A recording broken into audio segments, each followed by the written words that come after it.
We're now ready for day two. Um, this was that was day one. We're now at day two. Okay. I've got the measuring tools PTD1 in yellow, PTD2 in white, and in magenta we have the stop, target, redraw, and retrace.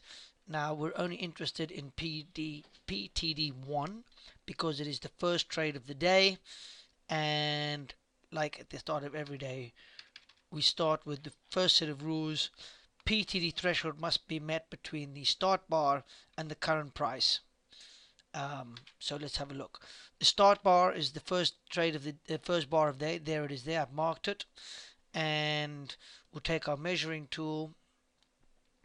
The price was going up and down, wiggly woggly, and then all of a sudden it goes way down, and now we have our threshold met, and that enables us to draw point number one, which this time is a high, and we start. Once that threshold has been met, we get permission to draw, and the first line that we draw is the outermost, is like that. And right away we take our redraw tool, and we see that the price has moved quite ways away from that line, so we redraw, and that is the new angle. As we progress down, we continue the need to redraw, and I'll draw a bunch of them, and there it is. And again, remember, we're using point one. The old point two is now the new point one in these instances, and it looks like we the entry point is going to be round about there, and that brings us to another stop. So this is our stop here. Our target is up there, but we get stopped out first.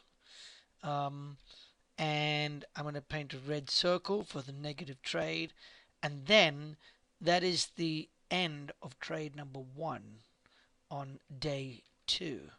I'm going to zoom out and go back and just illustrate that on day one the direction was upward and we had a short entry, and then on day two the direction was downward and we had a long entry.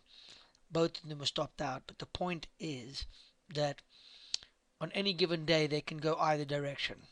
Okay, so we're going to go back to day number two and start looking at the second and third trade.